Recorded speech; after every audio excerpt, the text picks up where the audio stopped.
Welcome to the All Jammed Up podcast presented to you by Music Never Stopped. Today is Thursday, June 19th, and today we have Sam Lucid. What are you doing, podcast for Lot? Yeah. Come be on a Lot podcast. Yeah, hell yeah, All Jammed Up. This dude's doing a podcast. If you want to be on some podcast, come give an interview. Hell yeah. Good morning, fools. Welcome to the All Jammed Up podcast. Today is Thursday, June 19th. I'm your boy, Clint Dotson. And today we have Sam Lucid on the podcast from Dogs in a Pile. He's the bass player, does some vocals, did a killing in the name of last Friday when I saw them. And those guys are just the best, man. I talked about it a little bit on Monday, talked about it a little bit in Chloe's Corner today. But Dogs in a Pile, man, are just on fire right now. If you can, go fucking see them. They're so good. They're so fun. They never miss. So individually talented as musicians, too. I just can't say enough good things about those guys. I'm going to see them again this weekend at Mountain Jam. So stoked for that, too. 3 out of 5 guys and dogs. 2 left. Pretty cool stuff. But interview with Sam was really cool. Let's get right into it. Sam Lucid. Hey, it's happening. Everybody stay calm. What's the Everybody procedure, stay calm. everyone? What's the procedure? Stay calm. Alrighty, guys. We are here with Sam Lucid from Dogs in a Pile, coming off of a heater last night at Bonnaroo. Oh, yeah. Fun time over there. My guy's even wearing the ICP shirt. Yep. Did you see? So you saw them last night? Yep. We saw almost their whole set. It was pretty awesome. I've always been super intrigued by them, so it was that was like my main highlight. That was what I was most excited for. Because we were on the same stage as them too. It was okay. It was Kitchen Dwellers. So first was this band. They were called Die Spitz. It was this all girl punk band, like Fuck death yeah. metal kind of punk band. They were really really talented, super cool. Then it was Kitchen Dwellers on the same stage. Then Lemon Twigs, who were a cool band from Brooklyn that I've known for a while. Then then us, then Donato, then ICP, all on the same stage. Did you get close enough to get any Fago on you? No, I feel like you didn't get the full experience then. I know, but at one point I was in like the front of house, like it was You kind of gotta like talk a the little VIP. closer. Oh yeah, sorry. I was at like the VIP like front of house booth, and I like stood up on like this riser, so I was like way above the crowd. It was pretty cool. And my buddy got like a video of me raging out up there, so that was funny. That's so funny. You guys, it's funny, like, but Bonnaroo, like one of the biggest festivals in the world, country, I don't know the world, whatever. Pisgah sandwich, and you guys got All Good Tomorrow, right? Which is like a huge That should jam be festival pretty big too. Yeah. Yeah, so it's tonight, like kind of like taking the night off, kind of. Are you guys ready to keep that same energy you had last night? I like to like treat it as like, I mean, it's still the same amount of effort you put into stuff every night. It's like the same amount of like time spent. I mean, not necessarily like our set was a little shorter last night, but like I always keep it as like just think about every show the same and just try to do a good job, and that because then in a way like that makes like a show like Bonnaroo for me like easier to handle and to prep for. If I'm just like treating it like any other show, like obviously it's special. I don't want to fuck up or anything, but if you get like consistent mentality of playing, then that becomes helpful for both situations. Because like a show like Bonnaroo, I'm kind of just like taking it for what it is, not like getting too excited or nervous. And a show like today, I'm like, maybe there won't be a ton of people here, but we're gonna still try to play our asses off. So you guys do. So for me, like as a non-musician, like I'm not a performer or anything. I would think that like we have Bonnaroo tonight. We have to crush. Like there's going to be so many new fans. Everyone who's here is already a fan of you guys. Sure. So you don't like. I don't think there's a right or wrong answer. Maybe this is a weird question, but like you never think like, oh, we can just coast through tonight because tomorrow we got to play all good and we really need to bust ass. Or is it like, hey, this is my job and I'm here to kill no matter what? I'm sure everyone does like once in a while. Like we can coast through the night, but like. I guess I almost don't want to admit that maybe we sometimes do that, but like of course, like because that's my thought. Once in a while, but like we try not to, especially now. Like over the past couple of years, like our touring schedule gets like a little bit easier every year. Like a couple of years ago, we were doing like 150 plus shows. Mm-hmm. Now it's like coming down. It's like goes down by 10 or 15 shows like every year, it seems. So like it becomes more manageable and yeah. Yeah. No, that makes sense, because even for me, like, I've been doing this podcast for 6 months, and there's certain interviews where it's like, I'll feel it out when I get there. And there's some that's like, I have to be prepared. Like, I need to, like... So I think that, like, whether we want to admit it or not, there's certain things we take a certain more level of seriousness than others. Even just, like, subconsciously. Yeah. You know? Yeah. Well, we just jumped right into that. I like that. I want to rewind a little bit, though. I know that you kind of grew up with some of the guys from the band, right? Yeah, kind of. So I when I was like a senior in high school, I met Jimmy, our guitar player with the curly hair, and Joey, our drummer. That was my first interview on this podcast. Was Jimmy. Really? Yeah. Nice. And I'm like a huge Dogs fan, and I emailed your guys' manager and like, yeah, Jimmy would love to do this. Never interviewed anyone. He was my first one. I was like nervous as shit. Now it's like whatever. But at that time, I was like, fuck. That's what's up. But so anyway, like me and my brother were starting to. And when I was in high school, I was like a senior. Had just picked up bass and was starting to get, like really in. I was already into the Dead and stuff. We were starting to just get like playing all the time and practicing all the time. And then I met Jimmy and Joey, and then we started jamming all the time. Mostly like Grateful Dead stuff and like funk stuff, whatever.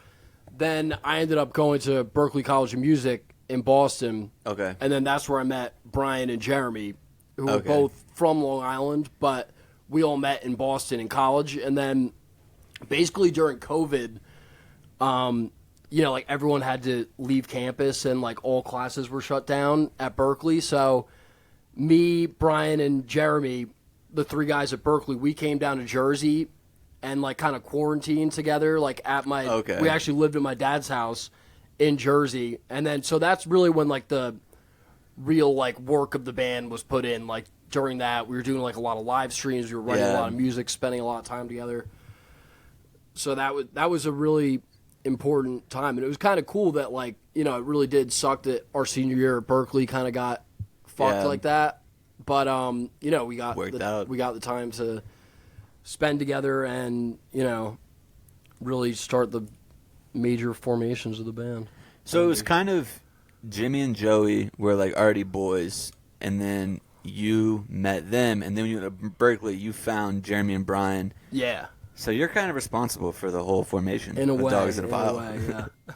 Yeah, I remember when I interviewed Jimmy, we talked about that him and Joey were boys, and like I think their dads like wrote a bunch of potential band names or something. Yes. And the first one was Dogs in a Pile. It was. And Jimmy was like, it was a pretty fuck yeah. low effort thing. Because like at that point we were pretty much just still doing Dead music, and like Joey back then, Joey's like 6 years younger than me. Even. Okay. So he was like super young back then. When the band started, he was like 15 or 16. I thought, because I was looking at your Instagram today and I saw. Well, I guess actually the band technically kind of started when I was like a senior. So I must have been like 18. He must have been like 13, something like that. Okay. So when did you start playing bass? So I didn't start playing bass until senior year of high school. I'd always played guitar, kind of like rhythm guitar. Okay. And sang. And my brother was always a good lead guitar player, so we would play, a bunch of Dead songs, like Bob Dylan. Then we started, like, towards the end of, when I was in high school, my brother was younger, but towards the end of, like, my senior year, I actually remember I was visiting a friend's uncle's house in the Poconos, and he was growing all his own weed plants and stuff. We were like in high school. We were like so excited. Coolest guy in the world. Yeah, we were like, oh hell yeah, we're going up. We can just jam and like smoke weed all day. Like just like this cool uncle around, no parents, and like and I remember like so my brother was playing guitar, and the uncle was just sitting there listening, and his sons, like my buddy's cousins, were both playing guitar. So there's already 3 guitars. Then my buddy was playing ukulele, and I remember I was about to go pick up a guitar, and then I saw this like shitty little bass in the corner. I was like, you know what? I'm going to go fuck around with that thing. And then like, spent like that whole day just like, basic like fun, loose jamming, like, but like getting the hang of it. And then when I got home, I was like, all right, like I'm going to switch to bass, because we could never find anyone to play bass when we were kids. Yeah. Like either, or if we could, they were kind of like a metal guy or something. So it was weird. But so I went home and I just like would literally practice like 10 hours a day. Was it easy for you to pick up? It kind of was, like, not in like a cocky way, just in like that like was It worked for you. It like worked for me Yeah. like more than, and I still play guitar and like piano a lot and stuff, but like I don't have like the chops or like the solo ability. Yeah. Like I have a good understanding. Like I'm a good rhythm guitar player, I would say. But yeah, like once I like just learned the ins and outs of bass, I was like, oh yeah, this is totally my instrument. Just Well, you're probably way makes better sense. at guitar than you think you are too. You just hang out with Jimmy, who's like, Well, actually, funny enough, when the band first started, I was teaching Jimmy and Brian Really? a lot of not like scales or anything, but like chords, like certain chords. Because me and Jeremy were super into Steely Dan and Stevie Wonder and stuff. So we were like, there was a lot of like cool jazz chords that I just picked up that a lot of people just don't pick up on until like a little bit later. I guess I Yeah. was like a little ahead of the curve with learning my jazz stuff. And that was the main reason I went to Berkeley, is where I grew up, Asbury Park, where Bruce Springsteen's from and stuff. Mm-hmm. And it's a great music scene. It really is. Like you can go to like a dive bar or a legit venue like the Pony and see like some sort of live music band like every night of the week, someone's 365 crushing. days Yeah. a year. There's like some sort of bands, but I was getting really into like jazz and like jazz rock, like Doobie Brothers, Steely Dan, which is like, a little more intuitive and a little more advanced than just like regular classic rock. So like our Jersey scene has always been like very classic rocky, like Bruce Springsteen, yeah. and stuff. So when I went The to Berkeley, band. I was like, I could never find anyone to play like jazz or advanced music with really growing Mm-hmm. up. So when I went to Berkeley, that was my main goal, was just to learn jazz and just soak up everything that I could up there. So that's really what I did. I just was really focused on the jazz, and then when I met Brian and Jeremy, we all like had different backgrounds, but we were all interested in starting like a cool band Yeah. that had options to do a lot of different styles and mess around, just have fun. So then at that point, it kind of switched to more focusing on like songwriting and stuff. Yeah. So you do quite a bit of the songwriting in the band currently, right? Yeah. Everyone has written songs over the years. We were trying to. I think we have about maybe like 60 original songs like in like the rotation that we play. Maybe like the greater scope with like really rare songs and stuff is probably like 90 maybe. Yeah. But I would say maybe. So me and Brian co-wrote a bunch of songs. So, we probably co-wrote like 30 together, and then I'd say there's probably another 20 or so that I wrote just on my own or with someone else. So a lot of the songs I've had a hand in. Yeah. So the songwriting, I've asked this differently in a lot of my interviews, but I feel like you guys do really long jams a lot of the times, and it's like experimental jams. Do any of the songs ever come from that? Like you guys are jamming, and then in a jam you get like a tune that you like, and you're like, hey, maybe I can take that tune and turn it into a song. Sure, it definitely has happened. Yeah? And something that happens even more is like we're in a jam. Like let's say it's even like a new song where like, because like a lot of times when we have a new song, we'll just be like, all right, now we're gonna at the end or whenever the section is, we're gonna start like improvising and jam a little bit. And like most times we don't go in and say like, all right, like everyone has to do this part like at the beginning or this is, but we kind of just like feel it out, which a lot of times works out nicely. But so a lot of times what does happen is we're in like this jam, and someone like plays something that is so cool and that everyone latches onto, and then the next time we play that jam, we might do the same thing. And then there's certain things that have evolved into like we always do that in the jam, or like 90% of the time we do that in the jam, just because it works well and has became like part of the song. So which that is cool. Other 10% of the time where like you're not gonna do it. What are the cues, or what are the like? Fuck it, I'm gonna go a little crazy here. Like, how does that cues understood? are almost entirely like I feel like we've kind of always strived for and like prided ourselves in like not doing too many like over the top like cues, like you know, not have someone go like, oh, go to E or something. Like, really just be super intent with your listening and like try to feel as connected as possible to everyone you're playing with. And then, and not to say that always works out, but if you're really tuned in, like, stuff becomes a lot easier, and you could tell just as a group, oh, we're not really going toward the same place that we normally do in that jam. So let's, you know, like, and then maybe someone will even try to push it to where we normally go. And it all works like that, you know, like one kind of being moving together. So, but like, you know, there's certain times where you could also just sense like we're in this jam, we're really cooking, like this is going to go somewhere nuts. Like this is not going to go to the normal place. Who's usually the person that's like, oh shit, he's doing it again, he's going nuts again? Is there someone in the band that's usually like the ringleader and going off script? I think everyone can, but I think Jeremy probably the most. And dude, he's so good. He'll just start playing some crazy stuff, and you know, to build tension and whatnot. And I think everyone does too. Joey will do some crazy stuff too. Do you guys crazy drum fills? Do you guys ever get off of stage or like maybe it's a set break or something, and you're like, hey, what were you doing there, man? Like that's not. Is that anything like ever that? Ed, sure. Does anything like that happen? That definitely happens too. It's I personally don't like to like kind of like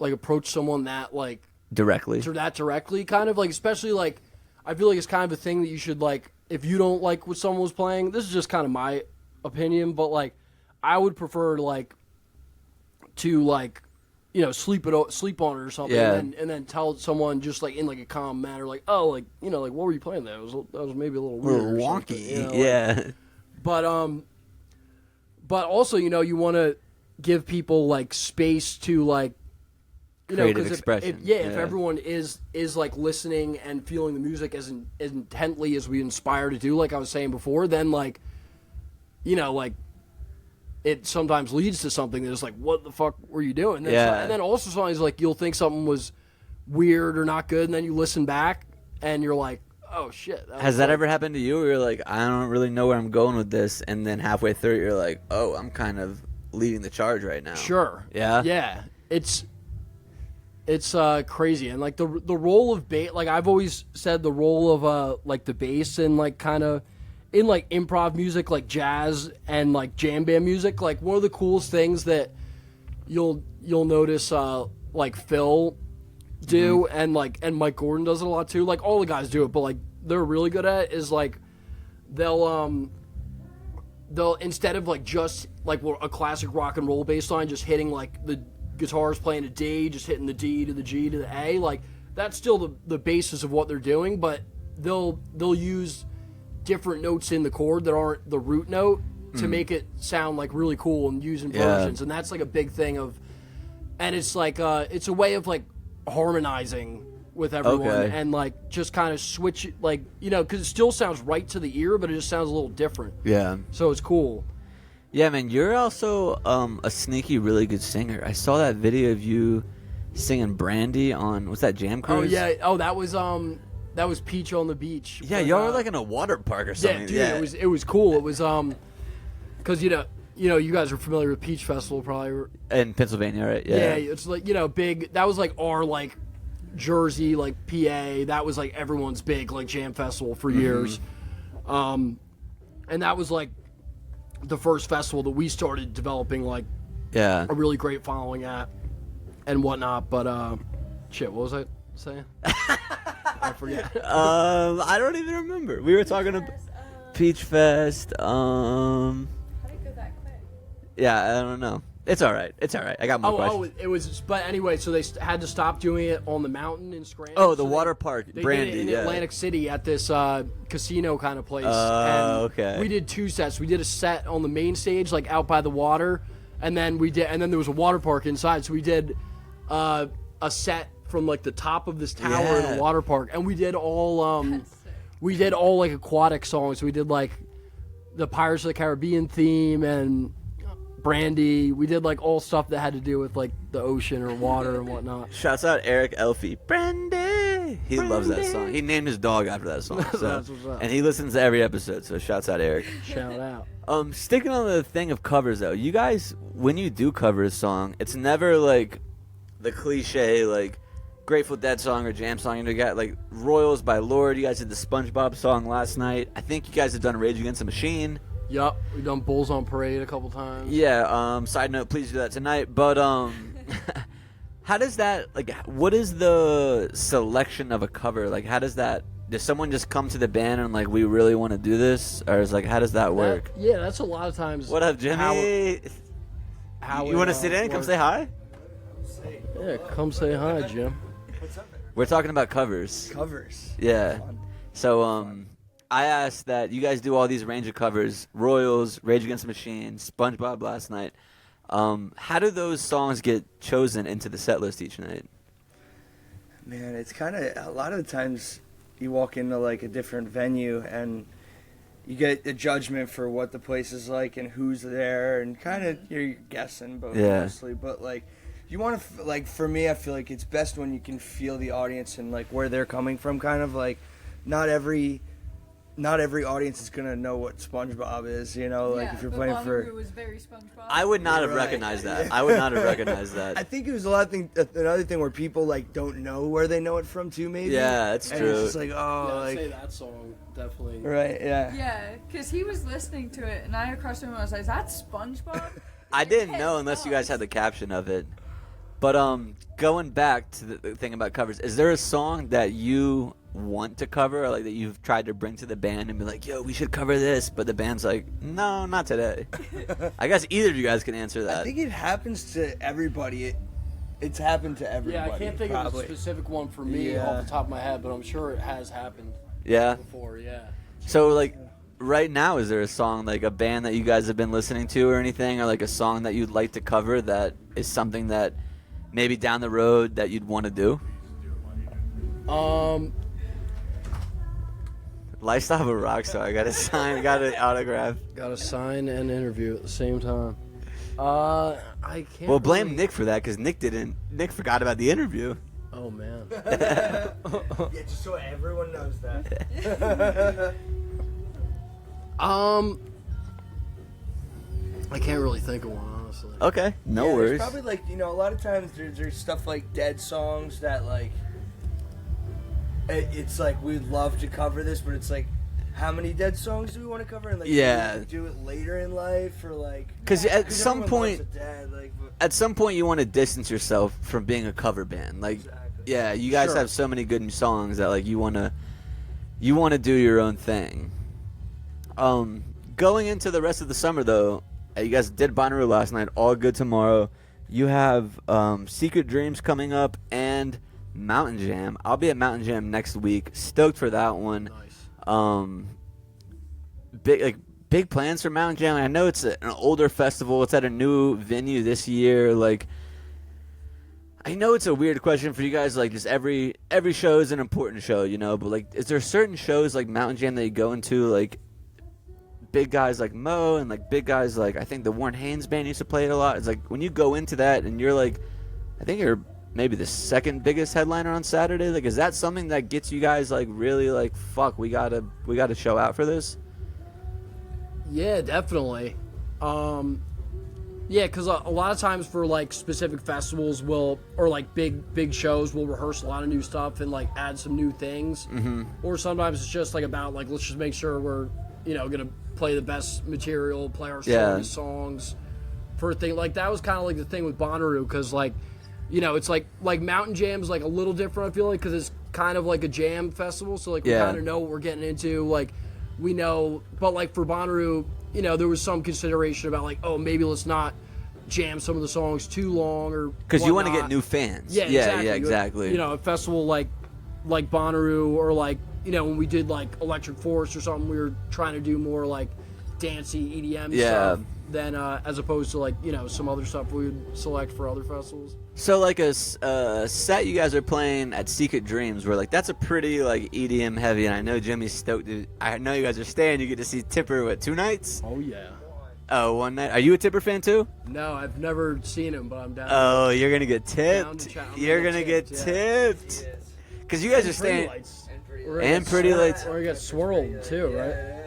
I think of the trees. I'm not into the EDM like all that much. I like it, but like all the bands or all the artists that I do like in EDM are all playing that festival. Yeah, all the ones that like friends of mine are into and stuff. And then you get like you guys. I think STS9, Disco's on there, so like that's gonna be a fire. It would be I've been perfect. honestly chasing Secret Dreams for a while. It just since it started, it was like it's like okay, here's the best lineup every year, basically. Yeah. Sam. So who are like you? I know like the easy answer is like Phil Lesh. Thanks for stopping by, Jimmy. Though I do want to ask about you, like your bass influences, though, and like I know like Phil Lesh and Mike Gordon. Those are like the common answers everyone gives. But like who else other than that are you really into, and why is it Jocko? Yeah, especially in like late high school and college, I went through like a really big Jocko phase. I'm a big fan of Victor Wooten too. Okay. And he used to come to Berkeley like once a month or so and do like like little group workshops. So I got to do a bunch of those. I got to spend a lot of time with him. Why do you think so? I've interviewed a few bass players, and like they always give me the answer like Phil and Mike Gordon, and then on the back end it's always Jocko. And I'm not a bass player. I don't know a ton about like the jazz bass. Why does Jocko like stick out so much to bass guys? He really kind of like revolutionized the way that like electric bass was played. Like he was really the first guy that came in and was able to play like that and make it like, like he was like shredding on bass and just playing all this new stuff and playing these crazy chords and like things that people had never done on the bass before. So it's really, really pretty incredible if you listen to like some of the stuff that he's done over the years. Was he in any groups or anything? Or He was in Weather Report, which was a big fusion band that was Joe Zawinul was in it. It was like a huge Wayne Shorter. It was a huge like jazz supergroup from the 70s. So they never had any like big hit songs, but they were like a huge act in jazz. So they would and he played with Joni Mitchell a bunch actually too. Big Yellow Taxi. Yup. Yeah. Oh, nice. I feel like Dogs has. We talked about this a little bit in the beginning, but like the trajectory of Dogs has probably gone. Would you agree that it's gone a little quicker than you guys maybe expected? Sure. Yeah, and you guys have played so many big festivals. We just talked about Bonnaroo, All Good Tomorrow, Secret Dreams next week. You guys played Halloween a couple years ago, playing Halloween this year. It seems like you guys have done so much. You've shared the stage with so many great people. Is there someone that you haven't shared the stage with that like you're like waiting for that moment? Like who can I get on stage with and like that just check that box for me? That's a good question. Yeah, that's high dollar journalism. Bob Weir? Yeah, that would be pretty. If you were to make your own super group of a band, you being the bass, and it can be a 4-piece band, 5-piece band, whatever you want, who would be the rest of your band? Ooh, okay, that's a cool question. Yeah. And however you want. It could be 2 bass players, it could be 3 drummers, it could be whatever you want. And you're on the bass, though. Or you could be rhythm guitar. bass. If you want to be rhythm guitar, you can be rhythm guitar. It's your That would band. be cool. Ooh, let me think. Yeah, take a second. We can edit this part out. You know who I've always really wanted to play with on drums is the Biscuits drummer, Alan. Okay. I think is really good. So Alan on the drums. We'll put him on the drums. You I'll on be the bass. I'll exclude the other Dogs guys. Yeah, no Dogs guys can be in it. Are we doing a 4-piece or a 5-piece with a keyboard? What are we doing? Let's see. I think we'll keep it. I always really love just playing bass, keys, and drums a lot too. So maybe I'll leave the guitar player at home today. A 3-piece. So I got to think of a keyboard player.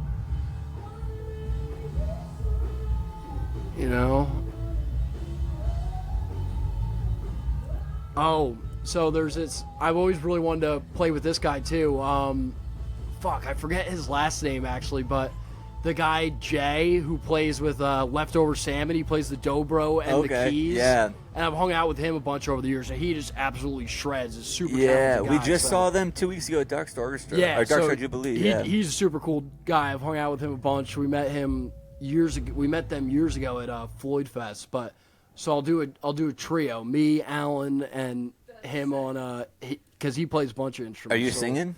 Yeah, I'll do some singing. Okay, cool. I want to nerd out on equipment for a little bit because I've been trying to like learn more about. I love the music, but I don't know like all that goes into it. So like, what kind of bass are you playing, and what went into that decision to play that bass? So I have a modulus 6-string bass, which is Phil used to play a modulus back in the day. Mike Gordon always plays a modulus. Dave Schools from Widespread plays one. Super cool basses.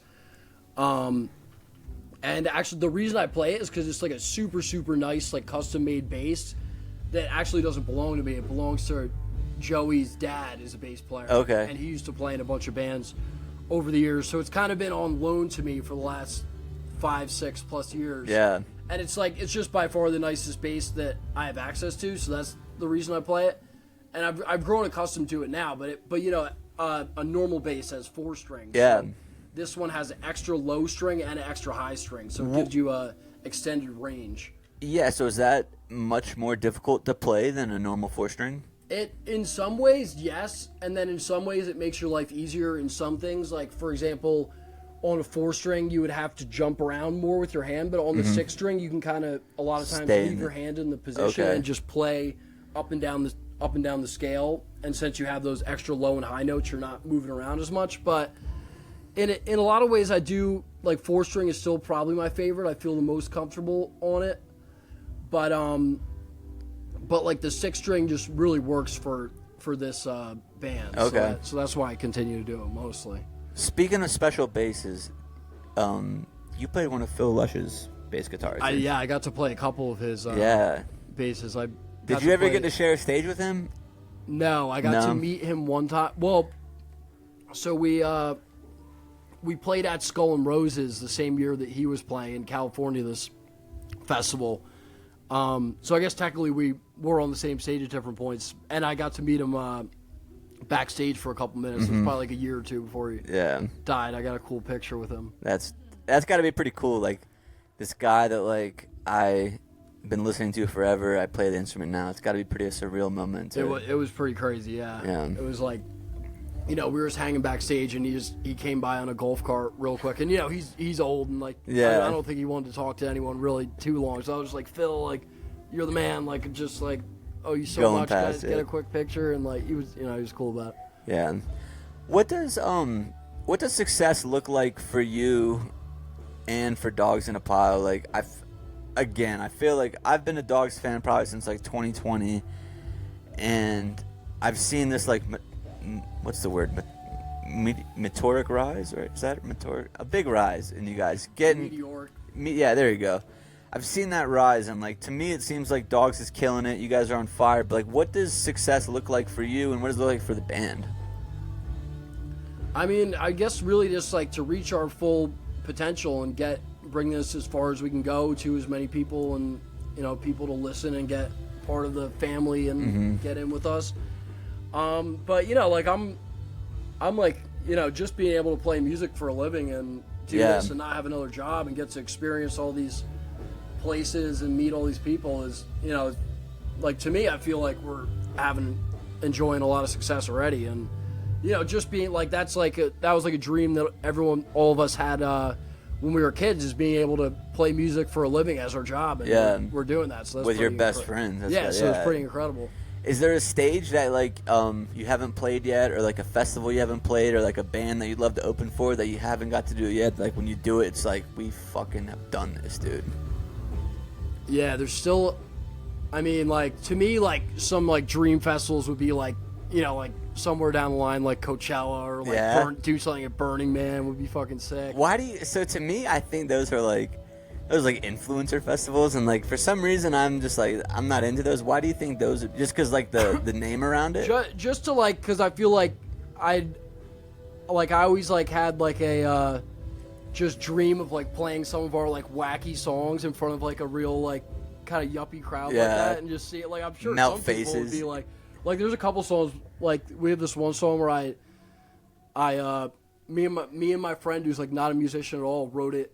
And my brother, who is a musician, but we wrote it in my garage like 5 years ago. Like, my friend who's not a musician would just fuck around the guitar, and then we were saying like, stupid stuff, and then we came up with this whole song where it's like it starts with like me singing like punk rock. I'm like, well, he's living a lie. It starts with that, and then the chorus is me singing in Spanish, and it's just like I remember like the first couple, and then they're like Jeremy's playing the trumpet on part of it. Nice. It's a really funny one called Porque Pedro. But okay, yeah, I've heard that one.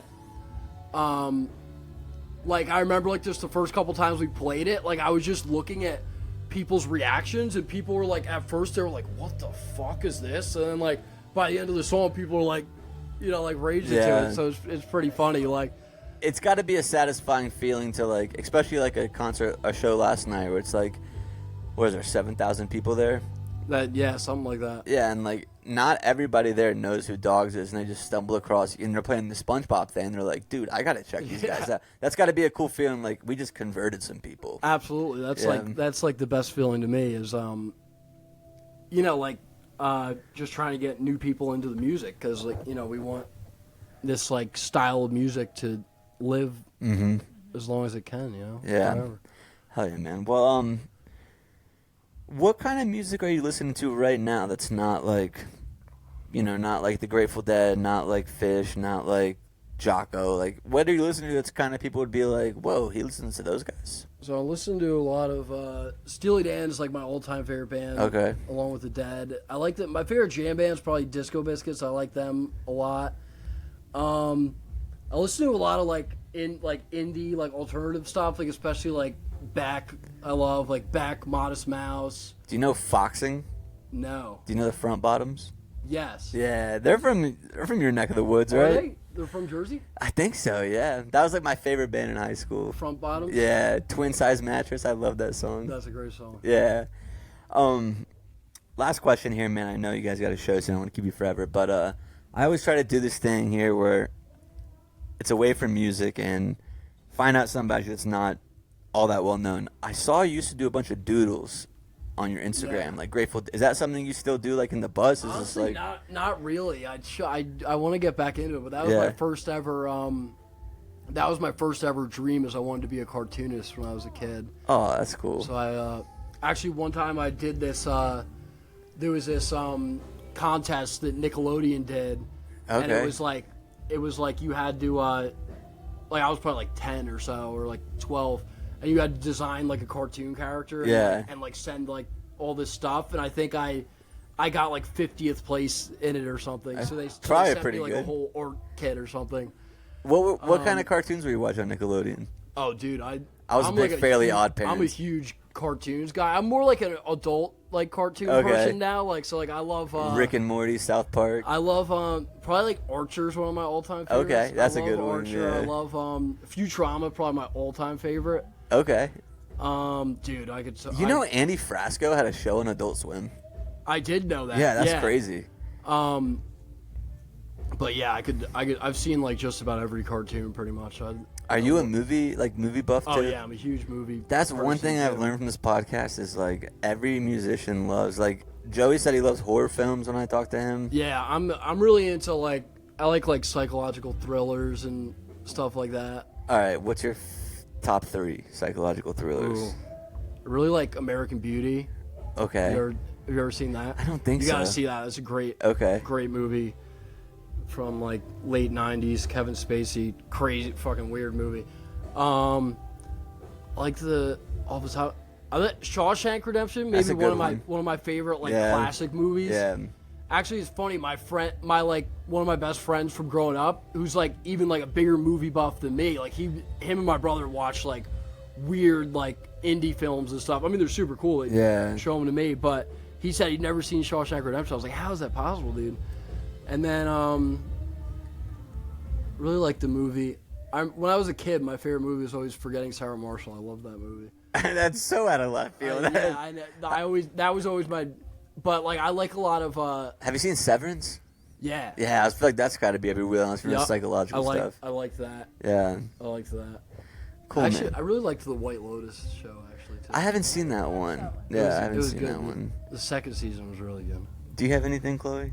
I brought you over here because he was talking about making new sound and stuff, and I remember when I interviewed Joey, she sat in the green room with Jimmy, and he was like, "Oh, I just made this chord progression." He was like, I was playing around the other day and I came up with this chord progression and he just like whipped it out real quick and he's like, and it kind of takes me here and then like whip something else out. I was just like, Is that we're common? putting it together. Is that Yeah, common for yeah, you, or that's- you just like find a sound that you're like, "Oh, I haven't heard this before. I like this." Yeah, that's how it goes. It takes a lot of like playing with. Like a lot of times, like when I come up with a new thing, it's like been stuck in my head or something for a couple days, and then like right when I go to the instrument to try to figure it out, it just kind of like flows out. Yeah. And then, you know, like then when you're trying to come up with like the section that'll come next, you want to try out a couple different things. Then you kind of slowly stumble onto what it should be. Yeah. Hell yeah, man. Well, I think that about covers it for me. I appreciate you hopping on. I know you guys had a long night last night at Bonnaroo, and Oh yeah. got another show here in a little bit. So thanks for coming on. Is there anything you want to plug before we wrap it up? Just go check us out on Instagram or Facebook or whatever. Amen. Dogs in a pile. Hell yeah, dogs in a pile. Thanks, Sam. Yeah, dude. You just got jammed. Welcome back from that interview with Sam from Dogs in a Pile. And welcome to Chloe's Corner. Chloe's Corner, Dogs in a Pile was so fun. That was a Starting sick it off show. with hitting on the interview. Sam was super nice. It was cool. Great interviewer. Glad it worked out too, because it got a little dicey there for a little I bit. know. So, Abby Bryant Band opened, and they rocked it. She was so fun. She has a lot of energy on stage. But then the rain hit right as they finished, literally right as they finished, and everyone rushed inside, and we waited an hour and a half maybe for a decision. That long? Oh yeah. Abby played from 7:30 to 8:30. So then from 8:30 they started at 10. Oh, they started that late? Yeah, so it took till 10 p.m. for Dogs in a Pile to be like, let's throw it inside. Was it really that long? Yeah, because I remember they had a hard cutoff point at 11 that night. Mm-hmm. And so I was worried the whole time. That just was when it was meant to be outdoors. I didn't realize that. So in my head, I'm like, oh, they're going to stop playing at 11. I'm like watching the clock.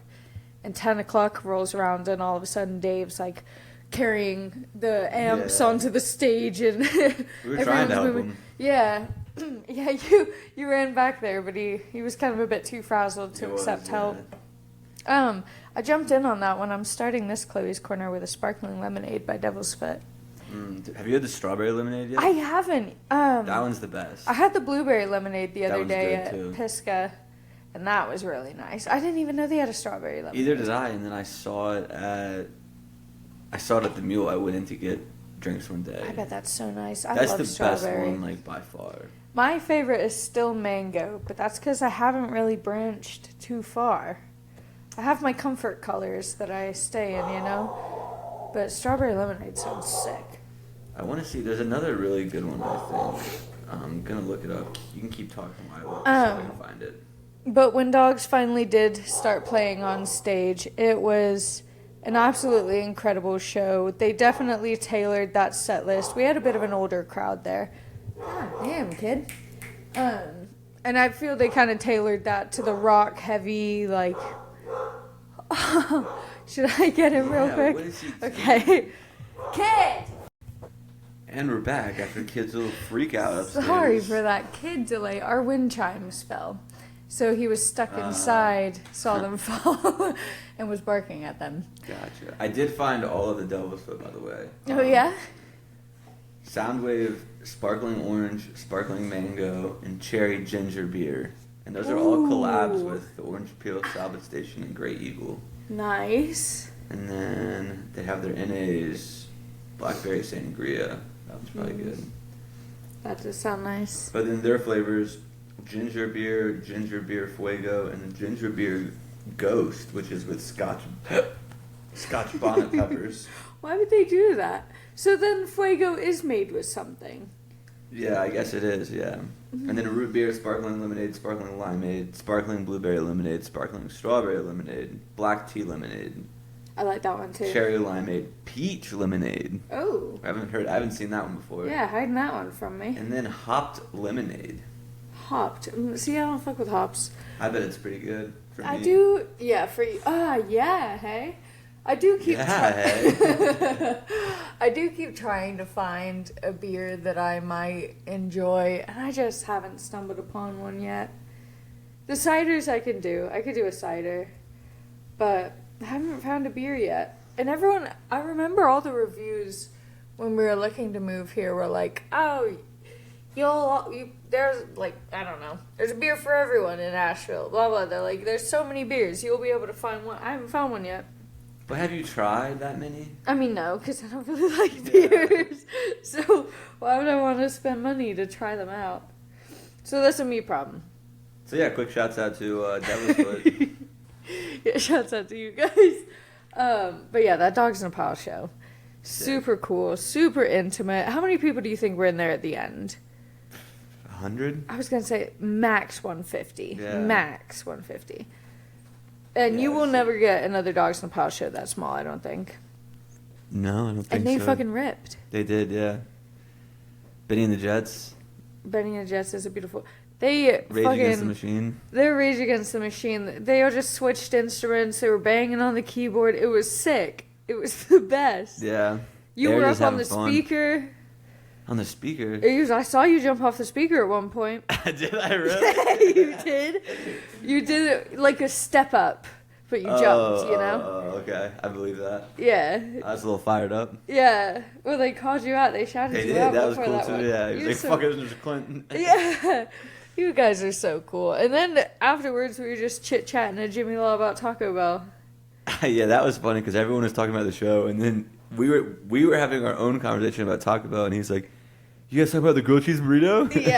Yeah, and boy do I, that's my number one item at the moment. It has replaced a Crunchwrap for me. Really? Too much cheese for me.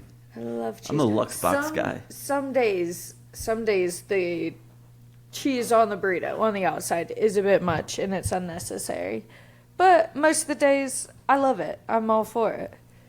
I think when it's not melty enough and I can see the separate cheese pieces that I don't like. Yeah, that's what I don't like, yeah. I like when it's all melty. And then our other music of the weekend, we had Sons of Fire. Yeah. And it was Alex Bazemore and Jackson Chisholm from Sons of Stars, and then Jesse and Tommy from Fireside Collective.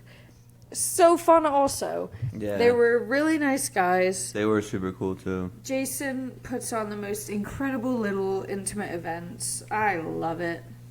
Also, if you're on the YouTube, you see these around town, take a selfie with one. Post it on your story for me. We hung up like 40 the other day all around. Yeah, we still have more to... We have to go down Haywood still, but we're all up around downtown. Yep. We're all around... Parts of Haywood. Parts the Rad. of Haywood. We're out and about, guys. Scan, get your tickets. I need to take some to work tomorrow. There's some in your car, I think. There are. I didn't know if I can use them, but I guess I can. Duh. Free will. But yeah, Stoplight was cool. I'll Fall Down again. Check it out on my Instagram. The It's boys sick. gotta give it. The boys gotta give it to him. I cut 8 inches off my hair. It's huge. That's way too much. No one needs that much. So I'm still in the adjustment period, but for the people looking, look, we went about a little below shoulder length. That's past your shoulder. It's literally sitting on your shoulder. Yeah, a little bit under shoulder length. Like a little bit. Oh, past shoulder length. Yeah. Not under shoulder length. Well, it's underneath my shoulder. When I went in there, my hairdresser asked me what I wanted. Shout out Blakely. And I was like, I had pictures from when my hair was a little bit shorter than this, but I didn't have bangs. And I loved it, but I was like, I carry a lot of weight in my cheeks. The face ones, unfortunately. And so I was like, I just don't, I need to avoid the Lord Farquaad, because my hair gets thick, it gets weighed down, and I have the tendency to look like Lord Farquaad with my hair this length. So we gotta be active about preventing that. But it's okay so far. I will say, I don't like, this is a girl problem.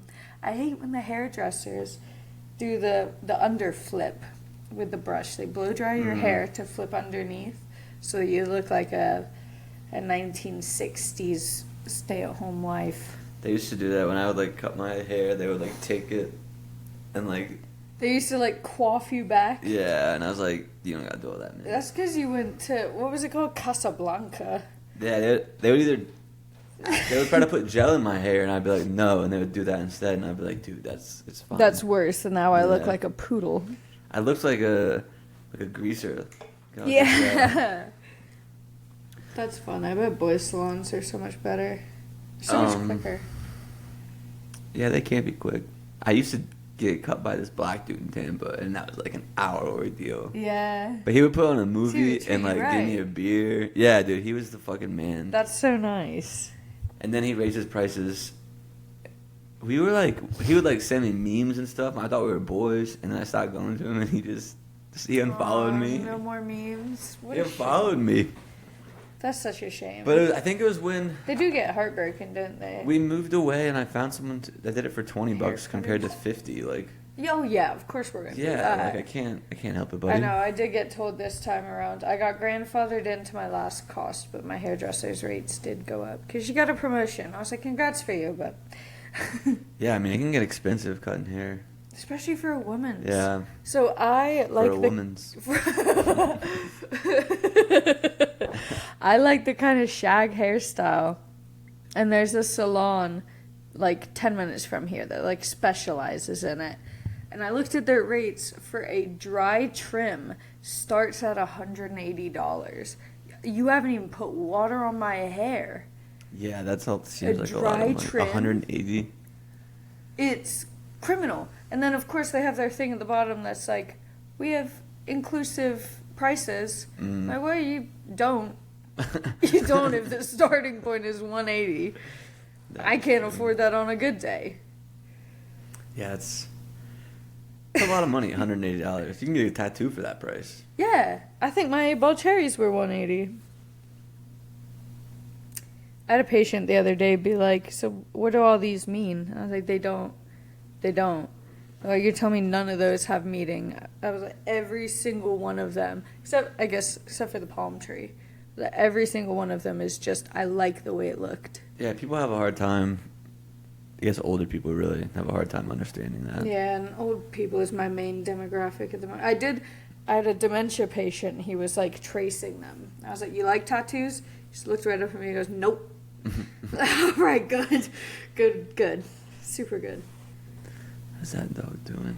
Yeah. Should we preview the Mountain Jam weekend? Ooh, yes. Yeah, guys, if you haven't got your ticket for Mountain Jam yet, go get it now. There's still time. Still time. You guys probably missed Bonnaroo last weekend. And you Bummer need for to make those up people. for it. Oh, yeah, that is such a shame. But if you need to make up for it, you got a little, you're waiting on your refund to hit. Mountain Jam, the perfect midway point between refund and... Tennessee. Yeah. All right, let's see. So Friday we got the Kitchen, or Upstate, I don't know who they are. Kitchen Dwellers, Karina Reichman, J-Rad, and Kerrang! Mm-hmm. 2-hour set from J-Rad, too. I'm stoked for that. I'm excited for you to see J-Rad again. Me too. We haven't seen them in a while, and I want your re-eval after Dark Star Orchestra. Good point. Mm-hmm. Now, Saturday, there's some I don't know. Shane Garrett, I don't know who that is. Grace Bowers, Torres, don't know him. I feel like I've heard of Michael Franti, but I don't know his band. And then Trampled by Turtles and Mountain Joy.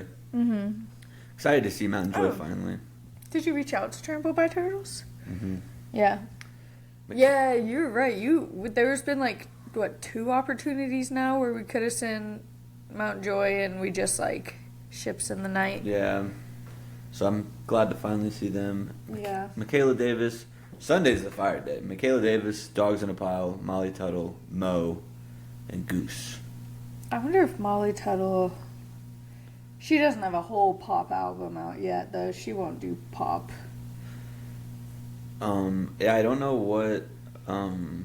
She seems to be rebranding. Have you seen that? Yeah, 'cause she got like a whole different band, right? It's not like Yeah. Molly Turtle and the Golden Highway anymore. Yeah, you're Also, so right. side note, 1-day passes to this are 140. 3-day passes are 340 all in. That's Oh, pretty good, I wow. would say. That's really good. Yeah. God damn it. Maybe we should have asked for someone to babysit could. It's okay, huh, Monkey? You and me will have a weekend. So yeah, go buy your tickets if you haven't. Yeah, that's gonna be so sick. I am jealous of that one. I'm excited for you to see Khruangbin. I want to hear about them so bad. I'm excited to see. I'm excited for your J-Rad. I'm excited for your Mount Joy. Mo again. I want you to check out Grace Bowers. I'm gonna probably see everybody there. Yeah. There's only one stage. Is it? Okay, I didn't know how. I didn't look into it. Grace Bowers will be sick to see. She's killing it. Yeah, and hopefully we get some pretty cool interviews this weekend while I'm there. Can't tell you who we have so far, but Fingers crossed the weather stays okay. yeah. I haven't that would looked be a on if bummer. it is or isn't, but I wonder what is it warm over there? Yeah, it'll be warm enough. Yeah. I always just associate New York with cold. I think they have pretty hot summer. I mean, I lived there for a summer, but this is, let's see what, great podcasting here for the people. That's alright. I'm pushing the dog off me because my leg is asleep already. Okay.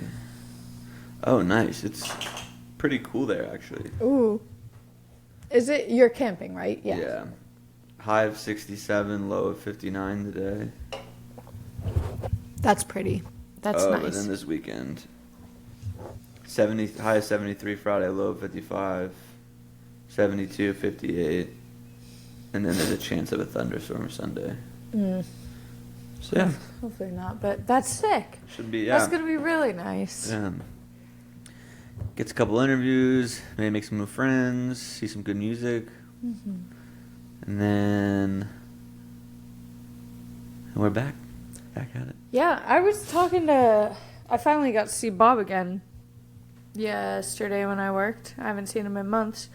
But he was asking me what music we're seeing up next. We don't have anything too big coming up, do we? Other than your Mountain Jam, obviously. I think there's some pretty good music this weekend. You can go to the Snosberries thing at Pisgah, Wolf at the Whale. Wolf at the Whale, Snosberries at Pisgah. And I feel like there's somebody else. I want to know what time Wolf is playing. I think like 7 to 10. Oh, it's a late? Okay. 7 to 10, big set for the boys. Yeah.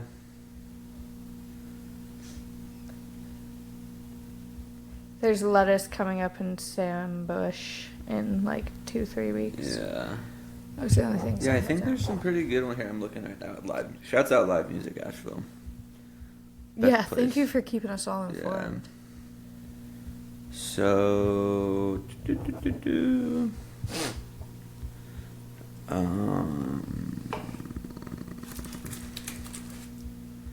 I got a white chocolate bar because I was expecting to make a cake, and then I just never made the cake, so now I'm eating the white chocolate. Empire Strikes Brass Friday Mm-hmm. at Sierra Nevada Mills River.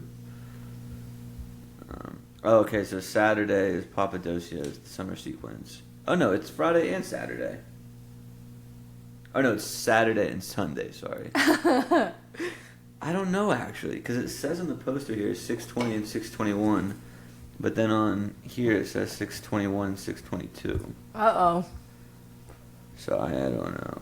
Keep an eye out for that one, I suppose. Yeah, it's supposed to happen 2 of those 3 days. 20 and 21. Yeah, Friday and Saturday. Weird. But one of those days is going to be a banger, because I think it's Snosberries, Moon Hooch, Papadosio. Papadosio, yeah. I think, though, I saw that was Saturday, and I would like to see Wolf. Wolf, yeah. Yeah. I gotta keep my alliance to the boys. Yeah, well, you have options, that's for sure. And then we come back and it's your birthday. So next Chloe's corner. Next Chloe's corner. Chloe would be Corner. I'll be 27 Club. Yeah. I'm excited for 27. Yeah. Because it's a cute year. It'll be a good one. It's gonna be 25. 25 had a little mental breakdown because the jump from 24, which is a super cute number, to 25, which is like kind of a daunting number. That's it's why- a quarter life. That's why you're crazy. I told you, it's hard being up in here. The number changed and I got scared. I feel like my mind is like Severance. I have to find the ugly group of numbers and I delete them. That happened with 25. It's an ugly number. I should be studied. Maybe.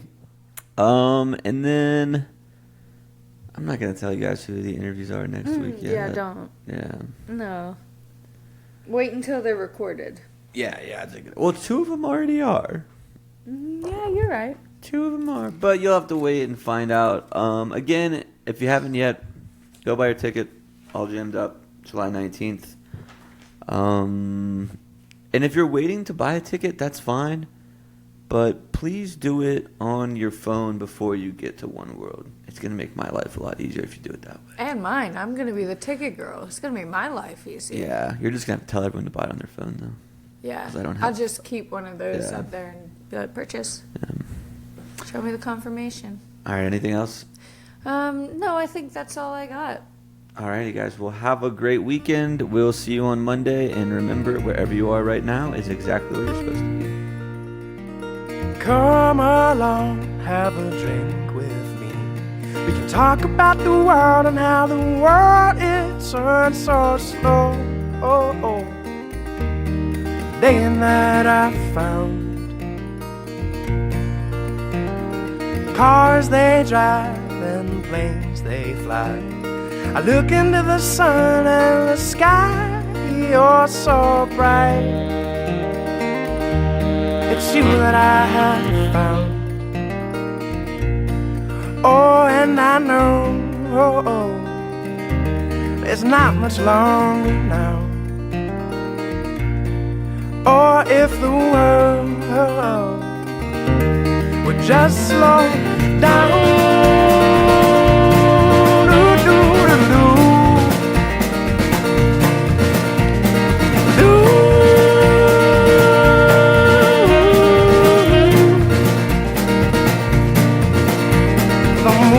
The stars, they sail across the sky, and I could watch you dance all through the night. When the rhythm is right, oh, and I know the sun is rising now. Or if the world would just slow down.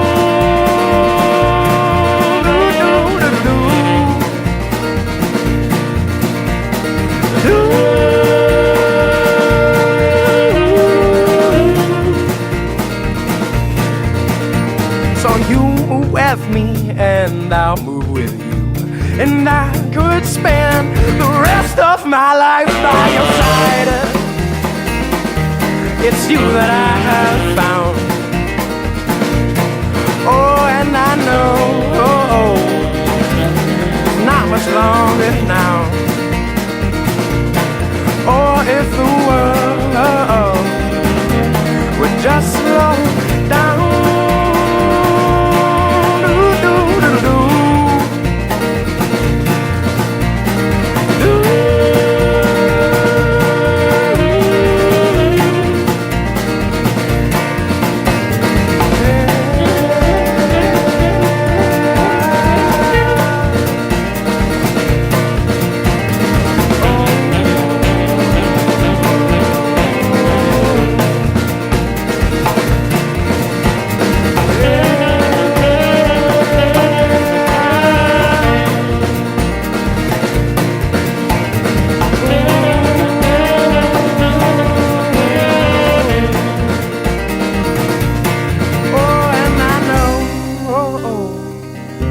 There's not much longer now. Or if the world